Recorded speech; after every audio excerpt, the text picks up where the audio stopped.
Here's how I invest. I'm going to give you an investment formula. I had a mentor that gave this to me. He gave it to me about 15 years ago. And he said, if you invest like this, you'll be worth tens of millions of dollars. He was wrong. I'm worth way more than that.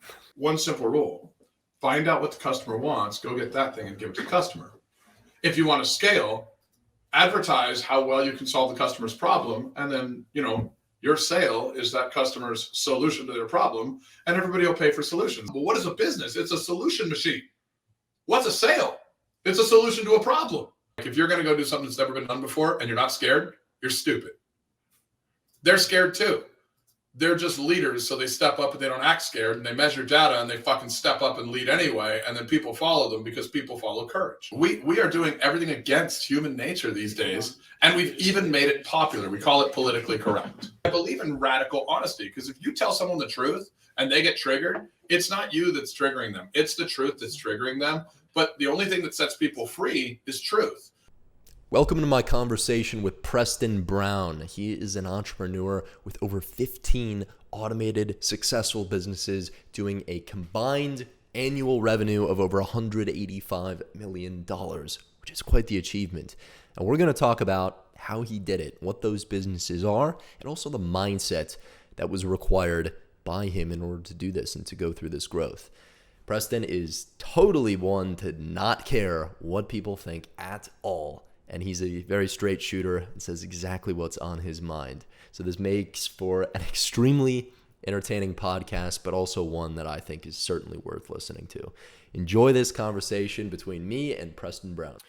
Welcome, everyone, to the Blake Zonka podcast, where I have conversations with people who want to build a better world, and I believe that can be done through entrepreneurship, through capitalism, and through learning about technology and doing big things. Here I have Preston Brown, an amazing entrepreneur who I stumbled across on TikTok, of all places. First of all, you caught my attention, Preston, because of the way you speak. I love how you're a straight shooter. You're not afraid to tell it like it is, and I'm sure that's helped you out in business. Welcome to the show. Thank you, brother. Glad to be here. One of the first things that caught my attention when I dove into you and saw what you were up to is, let me know if I have this right, you have 15 successfully operating businesses with over $154 million in revenue. Is that right? We're a little beyond that now, but yes, yeah. That was pre-2020, 2020. I think we hit 180, and now we're at 18 companies. I have no idea where we're at this year, but it's more than it was then. And so yeah, we're having a ball, kicking ass, taking names. Well, that's unbelievable. I'd like to first congratulate you on that success, and also I'd love to ask, what businesses make up those 15? Did you acquire them? Did you build them up? What's the story of that?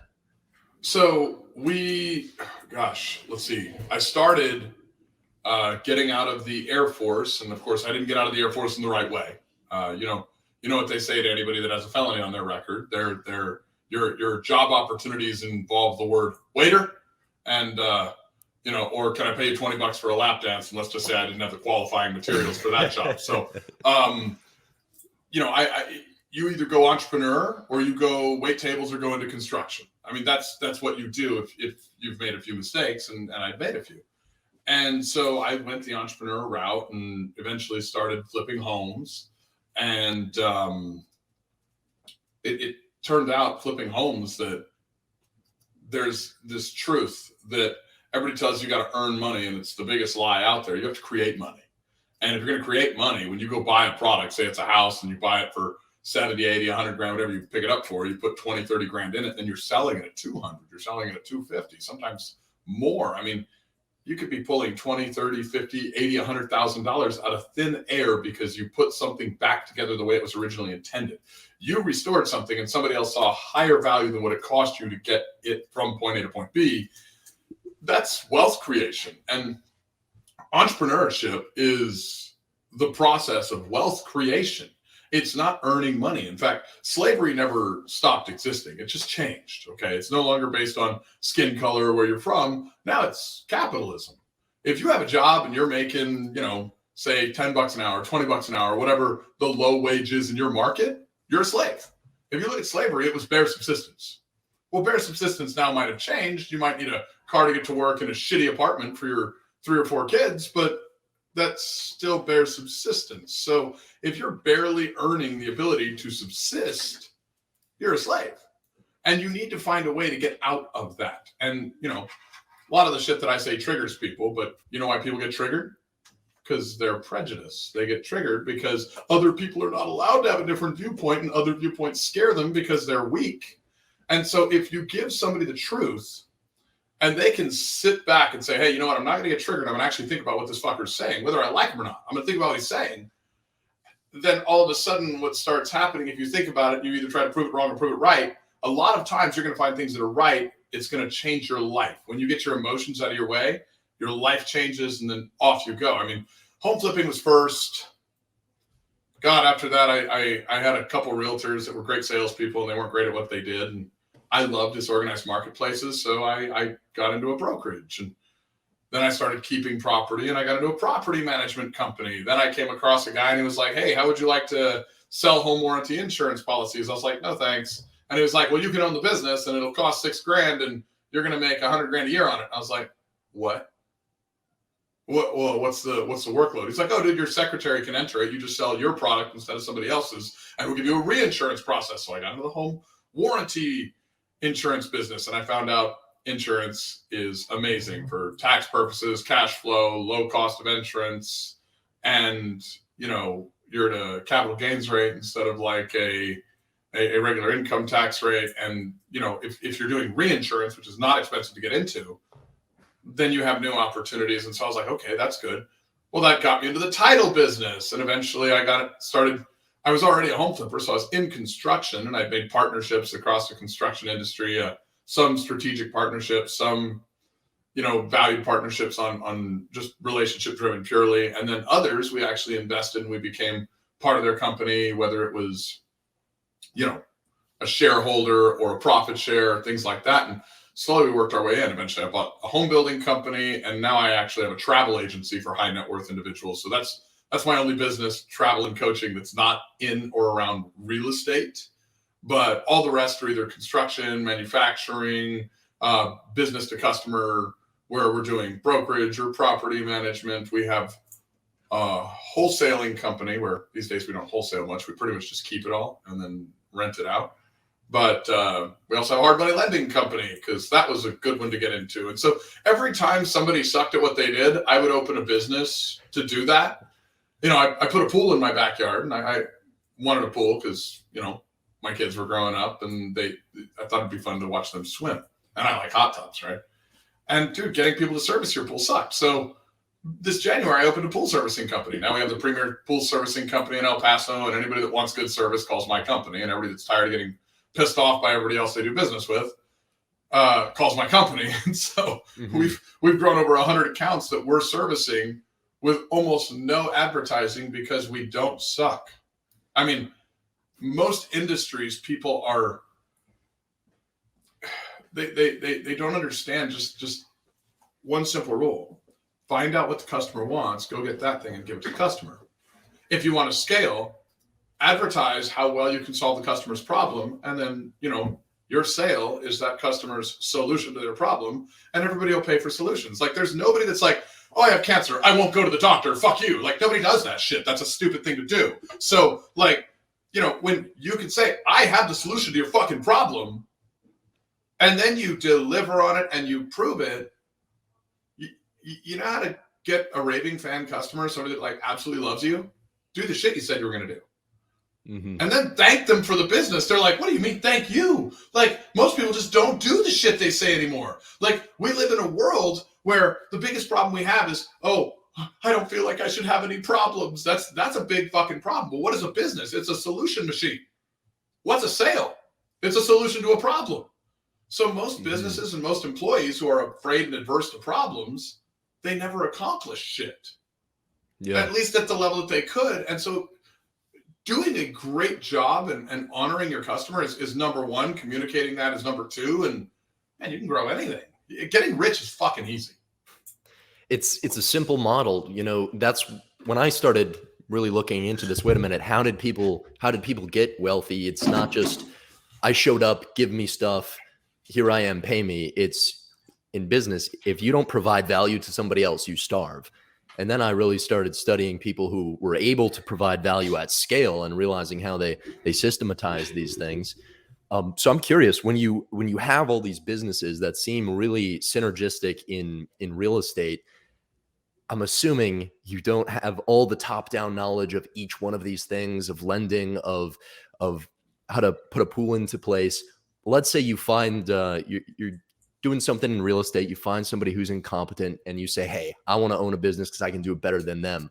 What's that first step? Is it to acquire something that's already doing that and make it better? Is it to call someone who's already in the industry, or is it just, "Hey, I'm going to figure this out myself and just go"? So that's a mixed bag answer. It really depends on how you're getting in. Okay. But in most cases, everything is going to be who, not how.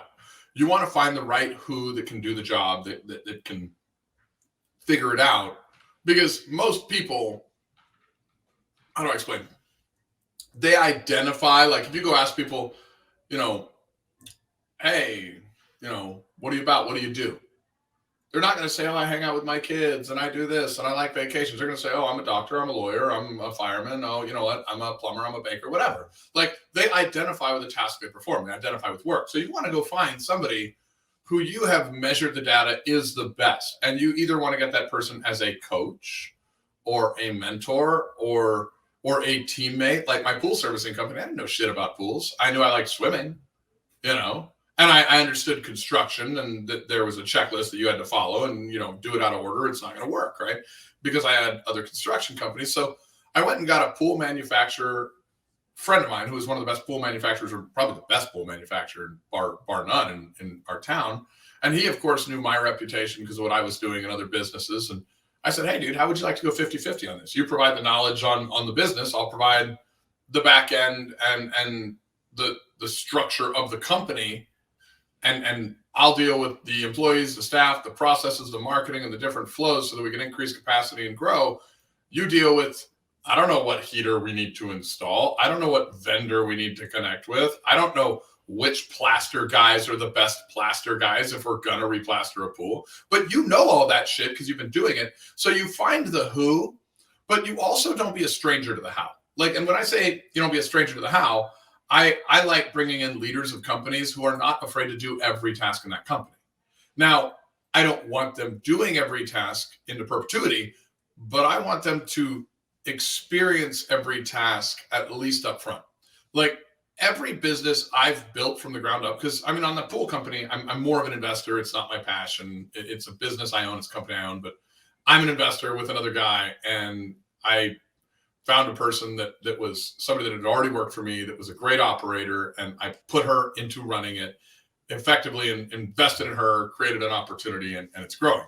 It's not a business. Now, if you're in business, this is where it becomes a mixed bag answer to your very good question. If you're in business, you should not be afraid to do anything in that business. Now, the goal is not to do it long term. The goal is to delegate it, but you cannot delegate, if you're a leader, anything you haven't done. So there is a who, not how principle, but if it's your business, go get a who that's a mentor. Learn how to do it.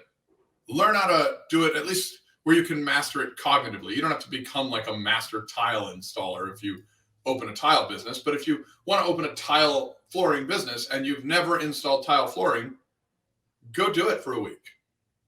Like, because you should have some passion behind the business you're in. If you can't do it for a week, then don't open that business, because and here's why I say this. If you can't find passion in doing the work that your business performs, whether your long-term goal is to do it or not, then it's not going to be a long-term business for you, because businesses require three things to be a business: passion, productivity, passion and purpose, okay? Productivity and profitability. Those are the three things required for a business. And why I say passion and productivity and profitability: productivity can be measured, profitability can be measured, and you could be in the negatives and knowing, oh, if we do these things, we'll get into the positive. But passion really can't accept in you. You got to be honest with yourself. And every guru I've ever heard out there, a lot of them that I followed at different times, and some of them that I even invested money with, they all said one thing that was absolute bullshit. All of them, like across the board. They all said, the single most important thing anybody has is hustle. You got to hustle your way to success. Oh, dude, let me tell you something, Blake. I got a hot ass wife. She walks into the bedroom wearing lingerie. You know what I don't got to do? I don't got to be like, how do I hustle? How do I figure out my fucking hustle? That's never fucking happened ever. Like, I'm passionate about this woman. I love this woman. I'm fucking there, right? So I don't have to hustle my way to success if it's something I'm passionate about. So when you're getting into your first business, make sure it's something you're passionate about. Now, you should at each point be learning it, doing it, then delegating it, learning it, doing it, delegating it, learning it, doing it, delegating it. If you're so talking to the serial entrepreneur, I'd be like, yeah, go find the right operator. But like, I'm going to guess you're 25, maybe? 22. 22. Okay. So most of your audience, if they're going to be like you and they're in their 20s, they're not that serial entrepreneur, at least not yet. Like they might have one or two small businesses or three small businesses, but they probably don't have $100 million companies right now. They're probably other 20-year-olds. So they're in this kind of startup or operational entrepreneur phase. They need to delegate, they need to master. Like, because anything you've mastered, fuck, dude, you can delegate that shit. Like, I can teach anyone sales, but I've sold tons of shit. I can teach anyone negotiations, but I negotiate all the time.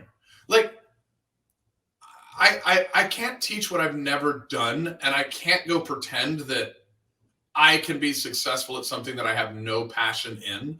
And a lot of the biggest mistakes that the 20-year-old generation people make is they'll get into something for the money. They'll get into something for the freedom. If you're getting in for money or for freedom, dude, you're fucked. You get in for passion. You can find money in anything. That's a fact. And once you find money in anything, you can find freedom in that. Like, I know people that have the weirdest businesses. I know a guy that like literally tests video games. That's his business. It's his fucking business. It's a video game tester. And he's got like 3 or 4 different people that work for him and they test games for all these companies. I'm like, what the fuck? Like, talk about everyone's dream. Like when I was a kid, how do you get into that niche? There's a niche for everything. Okay. You know what it turned out his business was? Feedback. His business it wasn't testing the game and having fun. He's literally a shit talker and a feedback delivery specialist.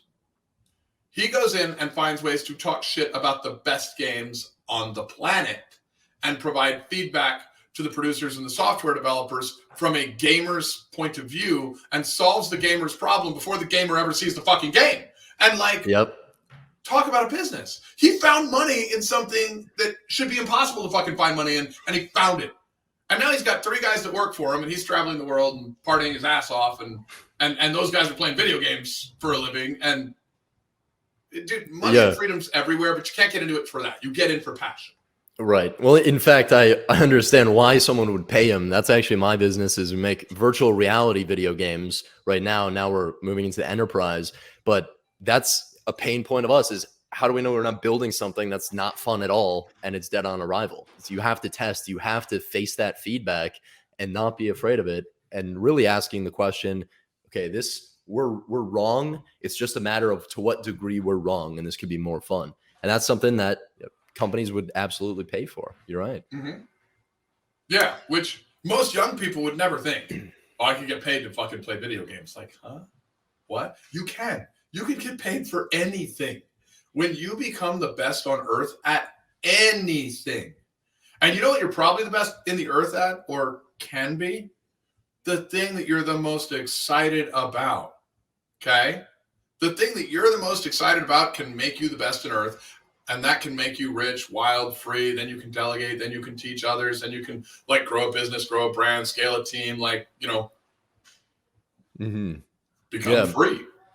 What if you're passionate about making money and love the act of the deal? And the reason I ask this is because as I've started just a few businesses in high school, did some web design that made me more money than the summer job my dad wanted me to take, and now I've started this virtual reality business.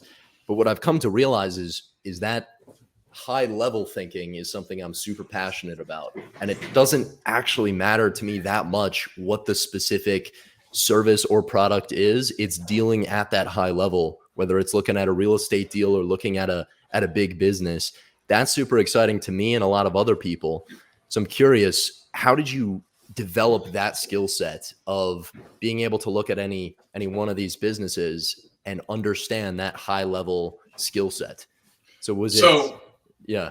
So I'm gonna lovingly do this. I'm gonna call you full of shit. Okay. Okay. And here's why. You're not passionate about making money. Neither am I. Like, that is effect, not cause. You're passionate about the problem that each business you're reviewing solves. You just haven't chased the rabbit hole far enough down to find that yet, because the money's kind of the exciting part. It's the result. It's the end. But like, if you're like, what you were saying in your language patterns was not what you said first. What you said first was, what if you're passionate about making money? And you were like, dude, I love analyzing these companies. I love doing this. All of a sudden, you're not passionate about making money. You're analyzing things that are large-scale power player machines that do make a lot of fucking money, but you're in love with the systems. You're in love with the processes.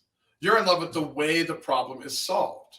Look, you even went and formed a podcast, and now you're chasing fuckers like me down saying, hey, how do you analyze? How do you solve these problems? How do you do this shit? And so, but it's not making money. Like, a lot of people get caught in money. Like, let's play a game. What is money? Might as well be an entry in a database. Yeah. So what is money? Like, if I show you this question, what is money? What's money, Blake? To me, it's an economic store of value. Is it? Well, unless the government creates more of it arbitrarily, and then we have a problem. How many people can manipulate money? Like, here is all I can reference money down to today. Like, and I go economics, psychology, history, and business. Here's what money is, in my opinion: medium of exchange. And it's a medium of exchange that is so fecklessly changed in every single stage of its operation that it's almost impossible to calculate definitively on where it's going to be in a month. Like, look what, like, these enormous, like, powerful forces are doing. Like, look at the Federal Reserve. They have changed the way money works in the last 3 to 6 months. Look at the federal government. Like, and I find this so fucking hilarious. Like we've had stagflation, right? We've had raising interest rates, and we've had raising inflation. Okay? That's stagflation. That was not really a huge phenomenon pre-1970s. Do you know why we have stagflation today?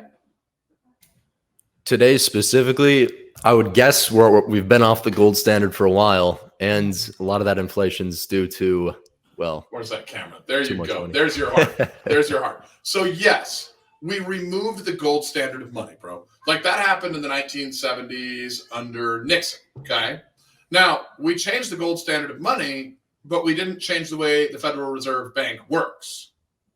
Well, that's like me saying, well, Blake, you're a 22-year-old man, but you know what? In this era, it's cool to go trans. So let's cut it off and see if it works the same fucking way. It ain't going to work the same way, dude. Like, it's just, like, shit changes. You have to change the way it functions. So in the early 1970s, we took away the gold backing for the dollar. If we change the way the dollar works, then as soon as you do that, you're going to change the way that people work with it. That also created an encouragement for right-wing and left-wing politicians to do what? Print shitloads of money.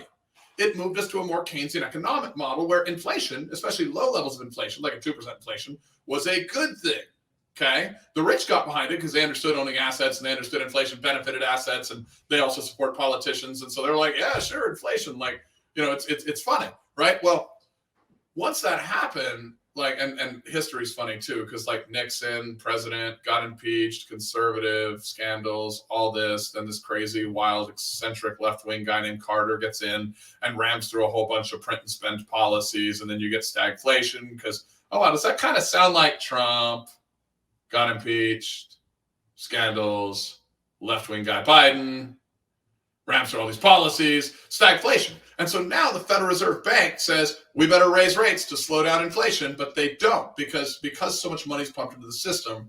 When the monetary system changes, what happens? Well, now manufacturers can borrow non-recourse debt. Distributors can borrow non-recourse debt.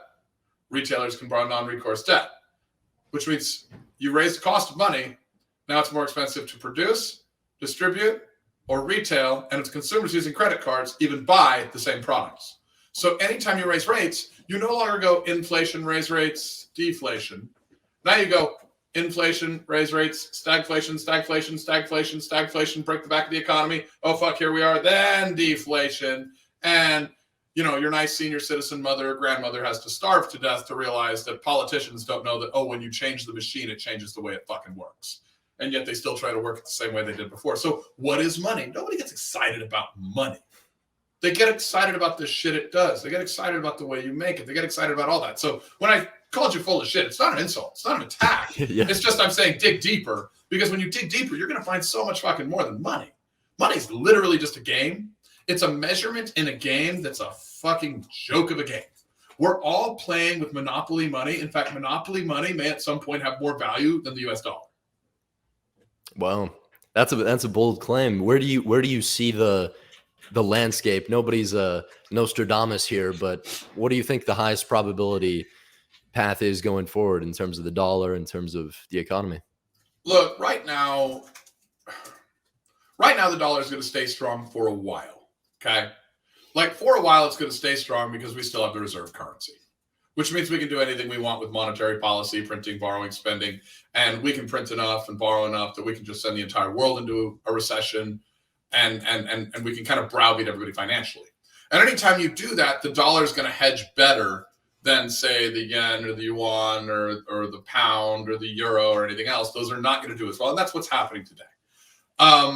But no different than any other market, if one player that has a monopoly, which we do with our dollar right now, we have the oil dollar, we have the reserve currency, continues to use it in that way, and then if you study history, what is the history of all reserve currencies? Do you know? We're not first. All reserve currencies, all fiat reserve currencies? Well, all reserve currencies went fiat. Well, then they all went bust. They evaporated. Uh-huh. They're gone. So here's how you do a reserve currency. And different countries had reserve currencies. Britain had a reserve currency. I think Portugal at one point had a reserve currency. I think France had a reserve currency. You can look at different reserve currencies through history. Google it. I don't have them all memorized, right? But they all seem to start with, wow, this country under this king or monarch or leadership or government or whatever is doing so well. Let's all use their currency for trade. Their currency is backed by this. It's really intelligent. Then eventually the government realizes, oh, wow, we have a lot of power. Hey, let's go ahead and step two, move away from whatever's backing us since everybody's following us. That'll give us even more flexibility to play with it. Then step three, they use that leverage. They expand. And it hurts everybody else around them. And then everybody else gets pissed. And then they switch and somebody else gets the reserve currency. This is happening right now. And we have something called blockchain technology. And dude, in the next 10 to 15 years, I believe, look at China with their Belt and Road Project. Okay. America has connected a lot of the world. We've been very smart and stupid at points, but smart overall strategically. We've connected a lot of the world. We have connected North America, South America, Europe, the Middle East. We've got, lots of trade going on with Asia, India, China, etc. We've connected the world. But when we bet on China as a huge producing nation, as we went from kind of third world to first world, China became very powerful. That was a big mistake, us betting only on China. Had we mixed that up and said, hey, a little more China, a little more India, a little more here. Hey, let's go to Africa. They have a huge population in Africa. Instead of being one giant country that can become massively powerful, there's 100 of them. And they've all got different diverse minerals and resource and natural wealth and everything else. Let's go pick up 10 fucking countries over there and do a lot of trade and lift that continent up. Right now, China's doing that because China knows that it's going to become that first world country. And when you go first world, your citizens become more bougie. They no longer want to make as much shit. And then you need, people somewhere else in the world to make that shit for you. So what's China betting on? Hey, you know what? We can improve Africa. We could become kind of that imperialistic country, to a Belt and Road Project, create more trade, create better trade, improve these people's lives, and have them make cheap shit for us. Follow this logic. And since there's so many of them and they're all small, we won't create another China to rival us, just like America did with China. And now we're trying to repivot, and that's actually benefiting Mexico. And if you're wanting a long game for the dollar, we'll have a dollar, but at some point, some cryptocurrency is going to figure out how do we work with governments who are not going to stop taxing people? Like this whole idea that crypto is good because you can hide and shelter your money. Okay, fine. But cryptocurrencies are a lot like the .com boom of the 90s. There's going to be winners. There's going to be losers. There's like 1,000 fucking cryptocurrencies. Mm-hmm. Having it to protect people from taxation is not going to be the main valuation when the dominant 1, 3, or 5 cryptos emerge. Okay. Having cryptocurrencies not interact with banks is also stupid. Like there's always going to be banking. So the cryptocurrency to figure out how do I work with banks? How do I work with governments and create this blockchain interchange globally is going to be the dominant cryptocurrency. And then you're going to see the American dollar, and this is probably in the next 10, 15, max 25 years, is no longer going to be the reserve currency. And we will have to live within our means at that point. Like we can't just borrow and spend our way through every problem like we do now. So that will be a new world situation. And then we're not going to be like the only dominant country on the planet. We'll be one of many superpowers. And that's actually following other trends like population. Like if you look at population, right now, China is in the lead to be the dominant economy on Earth in the next 10 to 20 years. But China hasn't had enough kids. They had their whole policy on you don't want to have girls, you want to have more boys. Well, they didn't have enough girls, so they can't make enough kids. So guess what? India is going to outpace them. And so India in the next 70 years, based on population size, will be the only country that can be a dominant country on Earth. America could curb this, but we would have to do some immigration reform and be really intelligent about bringing in talented people and growing our country intelligently, not just open borders like we're doing now. Go get the best and brightest, like we did over the last 100 years. Maybe don't just hey, let's open the borders and get some prisoners from Venezuela. That's probably not the right way. Yeah. So that's true. Going back to cryptocurrency, I mean, that's reading about the creation of the Federal Reserve, reading about the history of all fiat currencies since the beginning of time. It always seems like that temptation to debase the currency is so huge when that's accessible, and reading about something uncorruptible like a properly built cryptocurrency seems like the next move. How are you looking at this personally with yourself, but also with your companies? I know in the last few years, this has died down a little bit because of the correction. People were putting their balance sheets in cryptocurrency. What are your thoughts on that going forward for you? And are there any particular cryptocurrencies that have your interest? Okay. So I'm going to answer this in long form because I want to make sure that I don't give the wrong messaging here. I have money in crypto. Okay. But I probably have less money in crypto than a lot of people that have a lot less money than me. Okay. Everybody that went and put their balance sheets in crypto over the last 24 months got a big fucking wake-up call the last few months. Bitcoin, cut in half? And it's not rushing back up. In fact, it's sitting there kind of floating around like 19 and 20 grand a day, I think, right? And so I like Bitcoin. I like Ethereum. There's a few others that I like their fundamentals, but I don't know if they have the brand to take off, and they'd have to do some things to build their brand. So I don't want to go and say words that are going to get people to go buy their coins because I don't think they're doing what they need to build their brand. Because, a lot of crypto is the popularity contest. From a popularity standpoint, Bitcoin, Ethereum, from a popularity standpoint, Dogecoin, which was a fucking joke, is more well-known than some that have better fundamentals, right? So you have to have the branding ability, but then you have to have the back end ability to say, okay, well, who are our real customers? And that's actually much easier to correct than the branding side. Like the branding side and the marketing side and becoming top of mind for every single human on earth is a way harder piece. So I like those two because they're big. I don't know if their leadership teams are smart enough to figure out what they need to do to work well with everyone, because the problem with crypto is they've sold it on it's a way to get around the government. They've sold it on kind of like it's almost this black market way of moving money. And it can't stay that way. Like it can't stay that way if it's going to move into the realm that it needs to move into to really be a viable long-term technology capital-wise. Okay, there's other uses for blockchain, but for capital, like to be viable, let's just say there's way too much power in the banks. There's way too much power in the governments. We're not replacing them. Like we have to work with them, not eliminate them. Okay, we're not going to go to this like anarchy utopia. That doesn't happen.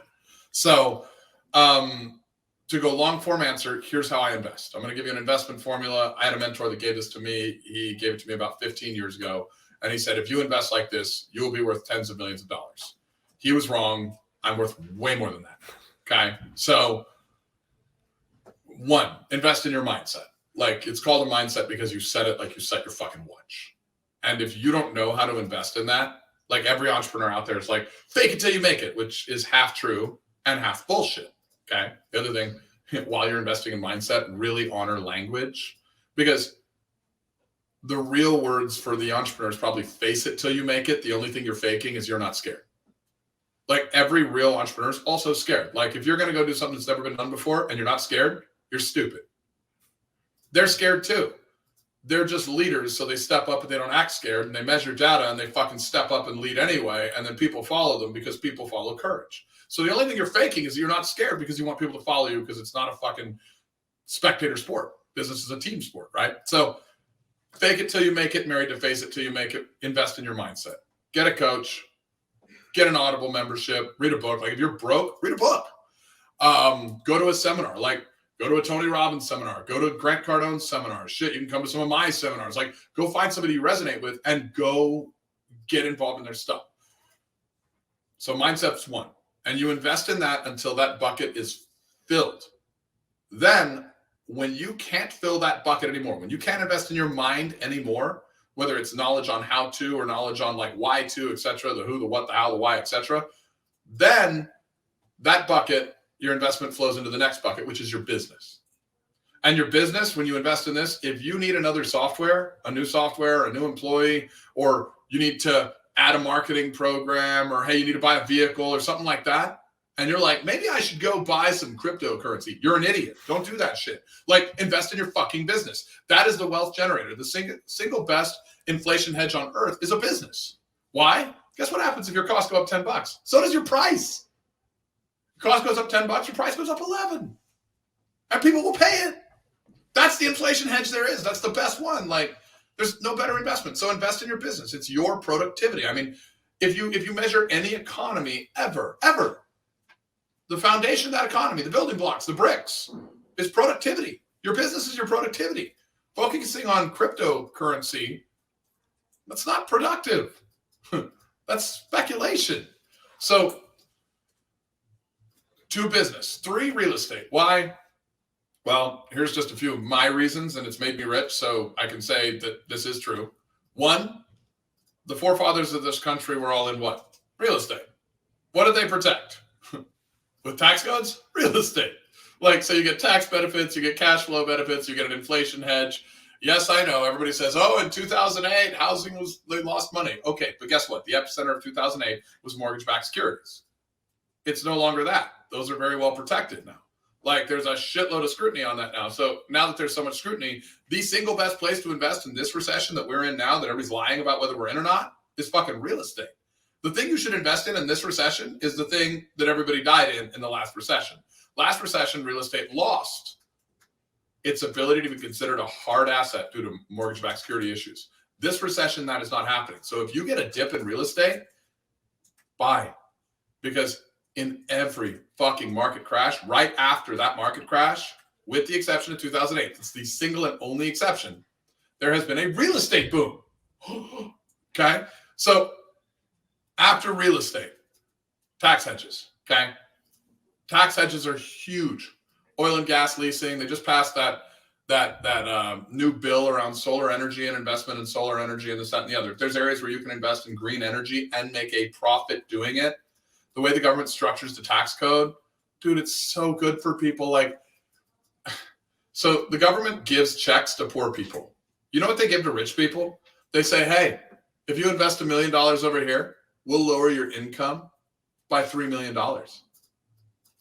So wait a minute, if I put $1 million over there, you're going to drop my income by $3 million, which would save me $1.2 million in taxes? Done. Why the fuck not? Okay, why do you think all these congressmen and senators are rich? Why do you think it's a fucking millionaires club?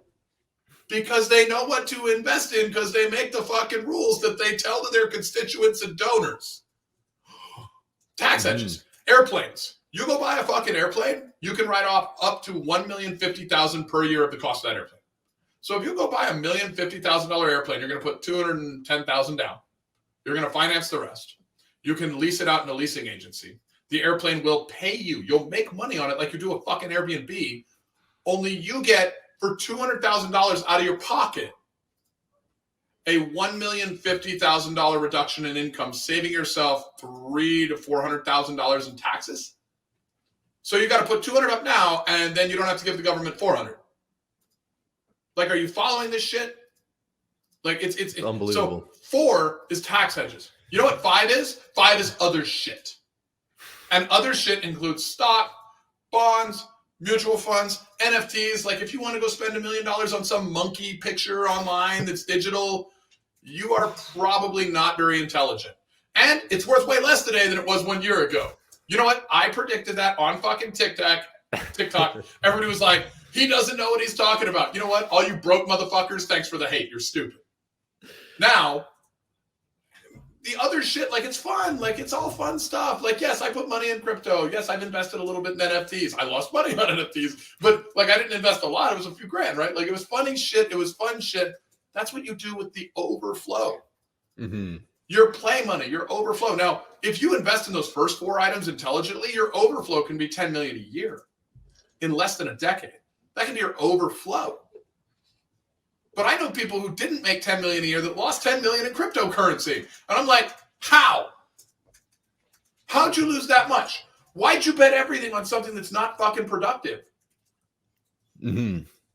And it's like, yeah, I'd like to hear more about that productivity of a business, because it really is the backbone of everything. For you, I recall on a clip that I saw, you were in business for a few years until eventually something clicked and you figured out that things are a system or a process. What moment was that like, and what did you start doing differently when you saw that to bring that productivity? So I've been in business for about, well, I mean, I've been in businesses since I was a kid. Like, I was painting drivers when I was a kid and all this, but I wasn't coming up with formulas when I was a kid necessarily. I got out of the Air Force. I waited tables for a while, opened a business, and you know, tried my Amway stint like a lot of young entrepreneurs do, and all that as well. But I built a formula for that company. Like, my first company, my home flipping company, I built a formula, and the formula was simple. It was alignment, simplicity, foresight. Those are the 3 goals. You measure 4 things: culture, clarity, capacity, and cash. And there's 6 things you can change. And the 6 things you can change are really simple. Like, my wife has 150 things she can change in her makeup drawer. That's really complicated. If she asked me to go get like the this color mascara or whatever, I don't even know what fucking mascara is. So I'd probably be in there confused for like 30 fucking minutes looking for that mascara. But in business, you have less dials to move than you have in a vehicle. Okay, like in your vehicle, you have the steering wheel, you have the air conditioner, you have the doors to open, you have the gas pedal, you have the brake people. Some people have a shifter and a clutch. I mean, there's more than 6 for you to drive to work. In business, you have 6 fucking dials. And if you're properly measuring culture, clarity, capacity, cash, then you know which dials to adjust based on the problems that you're having. So you take a problem, you put it in the top of the formula as an alignment problem. Okay, is it a culture, clarity, capacity, cash problem? Okay, what do we adjust? Oh, you know what, on this one? Price, product, people, place, promotion, and process are the only 6 adjustments that we're capable of adjusting. I think this is probably a price one and maybe a process one. And you use the formula to solve the problem, which is why we kind of started with, it's not the money you love, bro. It's the problems. It's the solution machines. So that formula, which I designed for my first business, I didn't realize what I'd stumbled on. And I started playing with it in my second business. Then I started playing with it in my third business. And after a few businesses, and I don't remember all the little evolutionary steps, but the formula wasn't perfect at first. But within 3 years, it got to the one that I just explained to you. And now I've got a whole bunch of documents around what is culture, a whole bunch of documents around what is clarity, what is capacity, and what is cash. Alignment and simplicity and foresight are easy enough to understand. And price, product, people, place, promotion, and process are easy enough to understand. But like the things that you measure are what supports you in any market, because markets are like waves. So if a business is like a structure, then the structure needs to be able to deal with those waves like an ocean sailing, and it needs to hold up and support alignment, simplicity, and foresight on that boat that's sailing along the waves or the surfboard. So when you get like a COVID coming in and you're a restaurateur, well, guess what? That wave just cut off capacity and cash. If you weren't one of those smart restaurateurs saying, based on what they're doing, cause and effect would dictate this may happen. Let me pivot to some Uber Eats. Let me pivot to some Grubhub. Let me create my own delivery systems. Let me create some pickup order programs. Let's do this marketing campaign to market to different people staying at home. Like if you were an early actor in any of those areas, like I coached a restaurateur, his business grew. Through COVID, we grew his business. He sold more food during COVID than he'd ever sold. You know, now he's one of my raving fans. I love the guy. And it's actually harder to coach him after COVID than it was during COVID. Now, luckily after COVID, everybody's rushing to restaurants. But you know, when markets get tough, most people don't get tough with the market. It's actually the best time to compete because most people get so scared and triggered and nervous and they you know, they forget that the recession is when their wealth is really generated. They forget that the recession is when they're going to get all the best feedback. They forget that the recession, when all that pain is there, that if you want to grow any crop ever, you need some soil, which is some shit, and a recession is shit too. So you plant that fucking idea and the shit that is a recession, add water, you grow. So, I mean, like, and they all get scared. Like, I mean, dude, I got my real estate license in December of 2007. Everybody's like, get in real estate, you'll get rich. Dude, by like December of 2008, my little market had 5,000 realtors. We went to 1,100 realtors by December of 2008, meaning almost 80% left. Well, you know what a recession is? Let me just be real clear, Blake, and I hope your listeners hear this. A recession is when capital is returned to its rightful owners. Now, how do you get into that club and become one of those owners? That's the first step in the investment schedule. You have to invest in your mind. You have to understand that to solve a problem, the solution must align with human nature. Like, we are doing everything against human nature these days, and we've even made it popular. We call it politically correct. Yeah, which is the same way as saying lying is good. Okay. Like, you know, and I'm radically honest to the point that, like, it's probably wrong. Like if my wife comes in and says, do you think this dress makes me look fat? I might be the guy that says, don't blame it on the dress. Now, my wife is not fat. My wife is a beautiful woman. So fair disclosure. But I believe in radical honesty, because if you tell someone the truth and they get triggered, it's not you that's triggering them. It's the truth that's triggering them. But the only thing that sets people free is truth. So when somebody gets truth and then they get out of the pain they're in because they had the fucking stones to step up and fake that they're not scared of that truth and face the fucking truth, then they get through it, man. I mean, and then all of a sudden they have a breakthrough. Why do they call it a breakthrough? Something fucking breaks. You know? And I think that mindset is slowly making a resurgence now of realizing, like, you can't lie to yourself. If I'm not the weight I'm at, the fitness I want, that's my fault. If I'm not making the money I want, I'm doing something wrong.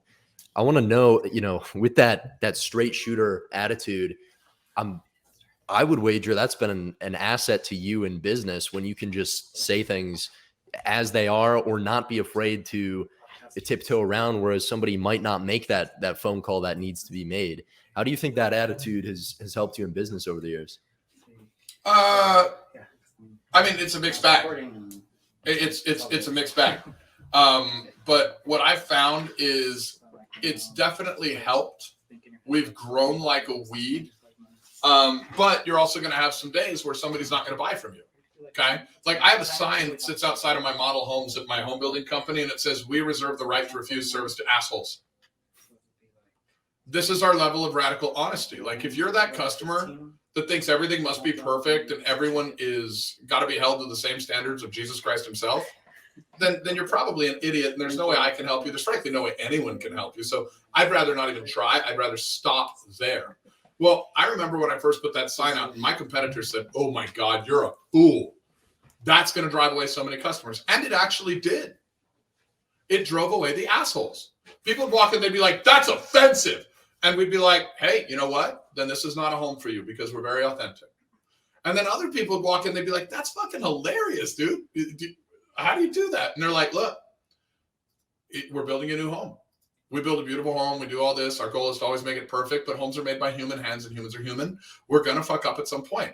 We want to make sure we don't have the customer that's going to call and cuss out the secretary that is probably not even the person that messed up. And what we found, sir, is we think that sign's a great thing. You know why? Your neighbors are all going to be amazing fucking people. They're going to be people that we have a good relationship with. We're there to show up if there ever is a problem. They treat us right. We treat them right. And you know what's crazy? You drive down the streets where we build fucking houses and the barbecues are packed and people know their neighbors because we don't have assholes. And so here's this sign where at first, in the beginning, half of the customers would see the sign and not show up. They'd stop at the sign. But you know what happened like 6 months later? All of my customers stuck. So everybody else got all these customers, and some of them weren't even real because they were assholes. Because they were like weren't even worth dealing with. Like, you ever getting? I mean, you're 22 years old. I'm sure you've dated some folks. You ever get like one of those narcissistic crazy ladies? You know? Yeah, I know what you mean. Okay, like and you dated her, right? And you're like, oh shit, I gotta get out of this. Like, it's more exciting to get out of that relationship than it was to get in. I don't care how she looked, right? Yeah, and the so filtration process, it seems. And so, and that's what authenticity is, bro. Like, authenticity is filtration. Like, I trigger lots of people. But do you know who it is that it turns out I really trigger? And this is what's really interesting. Losers. I trigger losers. And I don't call them losers because I don't like them. I call them losers because all the people that seem to hate me have this trend of continuing to lose. And if we measure trends and that's how we get successful, one trend that I've seen is people that get triggered all the fucking time tend to not notice the opportunities presented to them all the fucking time, tend to fail more at life. I know we're not allowed to call losers losers. That would be authentic and politically incorrect, right? But they're fucking losing frequently because they're missing opportunities. And anytime you're missing an opportunity, so yes, I trigger lots of losers. And it's turned out to be a wonderful filtration device. And I don't have to worry about their feelings. Because honestly, like, you know, if you want me to care about your feelings, well, why? Like, I care about you, so I'm going to tell you the truth. But if I got to be so fucking sensitive that I got to care about your feelings, I mean, dude, like, I don't even do that for my kids. Like, I care enough about my kids that, like, I'll sit down and maybe explain stuff more than I will to somebody on a 60-second social media video. I disagree with everything about you. It's a 60-second social media video, stupid. Really? You disagree with everything about me and you heard 60 seconds? If you're really that judgmental and that you have that much blame in your heart, remember, blame is an acronym: being lazy and making excuses. That, I mean, like, think about how triggered people get. Like, when you're triggered, you have an inability to see another person's opinion. Your emotional quotient intelligence drops to 0. It's the same thing as being prejudiced. It's substantially similar to racism. Like, if somebody's like, I'm white, they're black, therefore they're bad, that would be a racist person. I would also say the presupposition based on this conversation is that's a stupid fucking person. If you think somebody's wrong because their skin has more melanin because their ancestors had more sun, you're an idiot. Well, if you think someone's wrong because they have a different opinion than you, then you're saying, I don't agree with freedom of thought. Everybody should be exactly the same. How would that fucking work? That would be a shitty world. If you get triggered, then you're an idiot. You're probably losing a lot in life, far more than you should be. You should work to never get triggered. Why would you pick those emotions? Yeah, there's so many factors that go into it. I think one is just human beings on average tend to want to reach some consensus among other people in person. But when your audience is not just the 100 people in your local tribal community, but millions and millions of people, you can say good morning and somebody's going to get offended. Yeah. You know, it's not good for me. You know, so the wider you cast that net, the more likely you're just going to hit somebody's tripwire. So I think, yeah, you're right. At some point you set the filter. And that's, for your question, the blessing and the curse of authenticity. the blessing and the curse of telling the truth is you're going to alienate some. And you know, I've watched like Gary Vee and I've watched Grant Cardone and some of the other guys talking about haters. Golly, man, I love these haters. I love triggering weak people because they blow up your algorithm.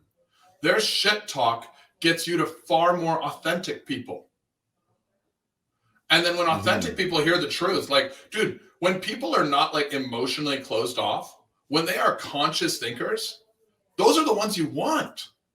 Like, regardless of what business you're in, those are the ones you want because those are the ones that are fun to work with. They're the ones that if you have a problem, they're going to work through it with you. They're the ones that are going to give you feedback. They're awesome. And so how's it been? Overall, phenomenal. Up front, it's scary. You got to face it till you make it. Once you've been in it for a while, you'll notice that you have 10 times the efficiency. You'll notice that the culture of your organization is really good because your people aren't getting screamed at by losers all the fucking time that don't know how to manage their emotions. I mean, some of the ways that I've seen some customers at other organizations that I've worked with, because I used to do real estate consulting for builders before I bought a home building company. And I would hear some of the calls that like people would call and yell at the girl in the warranty department. And I'm like, what if a teacher talked to your children like that? Like, I mean, I might strangle a teacher for having conversations like that with my child. Like, these people can be downright abusive. Why would you let that person in your front door? Do they deserve your product? And so you got to love the haters, but you got to also like give them a little Heisman. There's got to be some distance that part of the triggering is they can't get in anymore. And then they start knowing that. Some of them actually convert to fans. And that's actually really fun. Like, I've had some haters convert to fans. I've got a friend of mine, he actually bought a house from me, lives down the street from me. And he was like, dude, I used to be your hater, man. Like, you pissed me off and triggered me and this, that, and the other. And you know what had happened is I had said some shit to support some ideas of the Democrat Party, and he was very conservative. And I guess he was my hater for that. And now, of course, I'm saying a lot of common sense things that support the conservative party. And I've got a lot of people on the left saying, oh, you're the devil. And I'm like, guys, poly means multiple, ticks means blood-sucking arachnids, politics, root word, all bad. Like, maybe we should all be looking for some bipartisan compromise. Like, the conservatives aren't dumb. Spending money within your means is not stupid. The progressives are not dumb. Like, wanting progress, not stupid. We need both. But you know what? Like, when you get the extremism on either side, that's stupid. Like, it's stupid to think we should be having gender conversations with 6-year-olds. They're not even thinking about gender. They don't even know what sex is. That's fucking dumb. Like, having anyone that thinks that's not dumb, well, if you think that's not dumb, you're dumb. I'm not going to spend a lot of time with you because it's a waste of fucking time. Like, I have a 6-year-old. I have a 4-year-old. You know what they don't know? They don't know what dicks do, and they don't know what vaginas do. There's no purpose in them learning about their fucking genders. Now, if you want to say, hey, maybe 18-year-olds shouldn't buy, assault rifles. Like, I think that's a real fucking conversation. Like, that's fine. Like, it's not dumb to have a conversation about that. Have conversations. But like, when you bring these things up, it's really fun because you'll find that you start triggering people that have a different opinion because you have a different opinion. It's like, whoa, guys, we're supposed to have different opinions. That's how we, iron sharpens iron. It's like a biblical principle. I know we can't say biblical anymore. It's a biblical principle. Iron sharpens iron. Like, we all talk about it. Maybe we'll get a better fucking result when we all share each other's reasons for our opinions and our underwriting for how we got there. And then if you have a different opinion and we do that, we might come to a rational solution together. But at the same time, if you can't defend your opinion, is it really worth having? If you have to go straight to a character assault to somebody that has a different opinion, then I would put the presupposition out there, you can't defend your opinion is not valid. If you can't defend what you love, and you definitely love it if you're willing to get emotional about it, then you don't fucking deserve it. Yeah, an interesting question that I've always tried to ask is, why do I believe what I believe, and why is this thought in my head, and do I still carry this to this day? People many times nowadays will have politics as part of their identity. because maybe they have nothing else to do. But I've always looked at it as like, what can you control and focus on that? Like your personal life, how many of those things that you can get angry about actually impact you? So I completely agree with that. Like you can't control most of politics. Like some of it you can actually. You get to certain financial levels and you can buy and rent politicians just like any other commodity. You want a Coke? Pay for Coke. You want a Pepsi? Pay for Pepsi. You want a Democrat? Buy a Democrat. Want a Republican? Buy a Republican. Like they all accept donations, and guess what they do with them? Whatever the fuck you tell them to do if you give a big enough donation. So get really rich and your opinion matters more, right? But that being said, like we can't control politics, but if we are getting into business, it's good to measure it.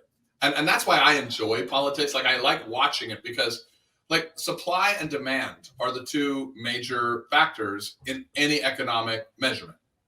But politics influences those two things. Okay. The will of the people and decision making based on the power of the politician and what they can do with monetary policy has a major effect. So, like, look, measuring politics has made me very rich because I can measure what they're going to do. Like, I remember COVID, a lot of builders stopped building. They were like, oh my God, let's not build homes. It's going to be just like 2008. The world's going to end. I looked at what they were doing. And as soon as they said construction workers are essential workers, I was like, weird. They have so much propaganda about this virus. Even though we had all the data we needed about it from that cruise liner that was going around, we knew how it was going to affect men of different ages, women of different ages, different ethnicities, different like cultures and races, whatever you want to say. And we knew what the death rate was. We knew it wasn't really going to affect children. We knew a lot about it, right?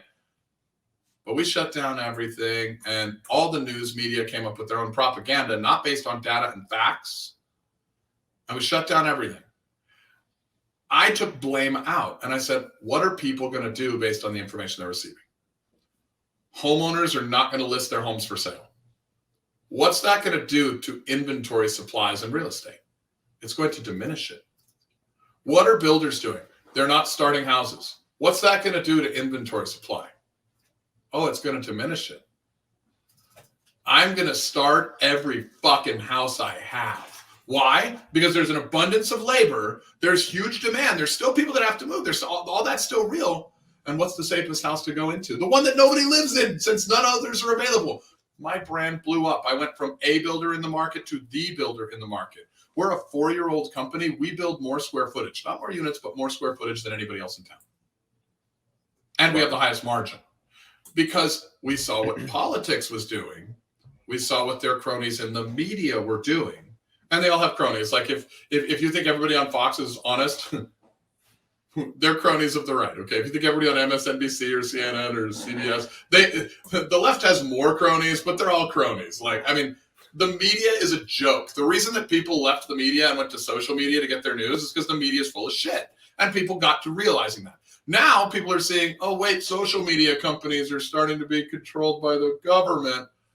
Let's go to influencers. So it's the age of the influencer. And the influencer is starting to trump social media because government can't get their tentacles into every person quite the same way, at least not yet.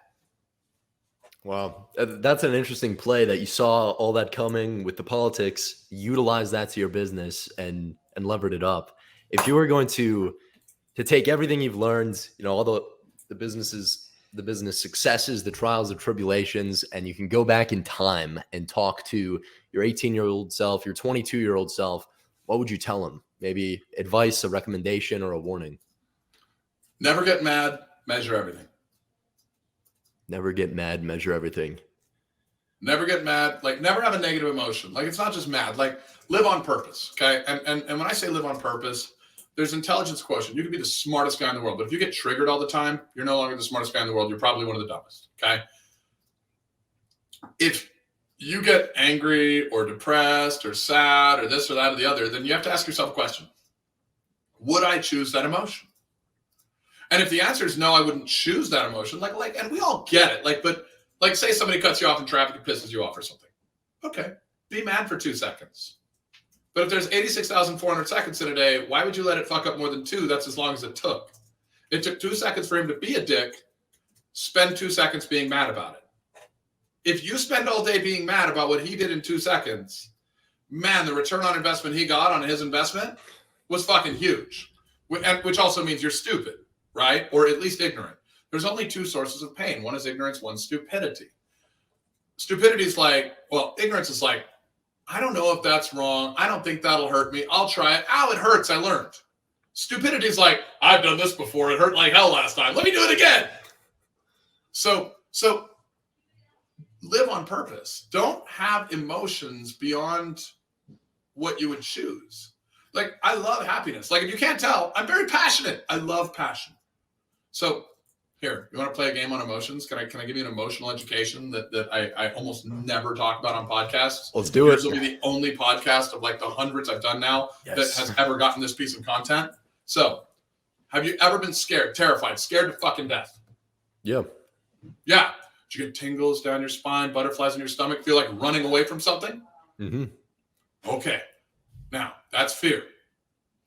Have you ever been passionately fucking excited like nobody's business? I'm going to take this. I'm going to own this. This is so great. The best fucking day on the planet.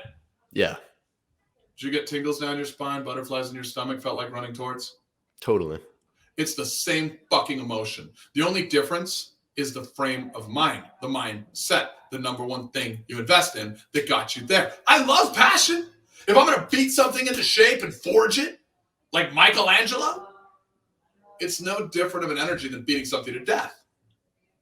The only difference is one is driven by love and the other is driven by hate. If you are living on purpose, your entire life's driven by hate.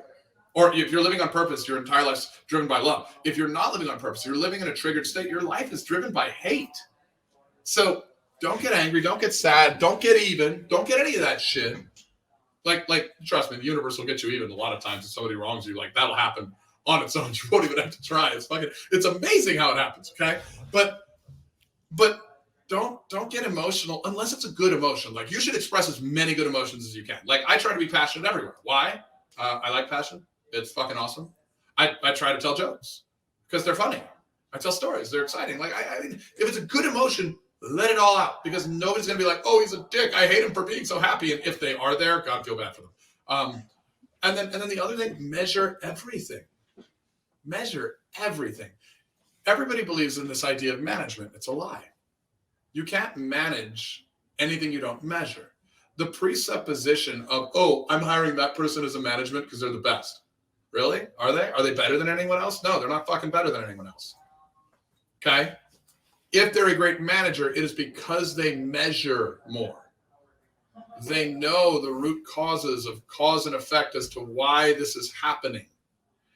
And so when you measure everything and you come with positive emotion, you will create a culture. What's the first four letters in culture, Blake? Cult.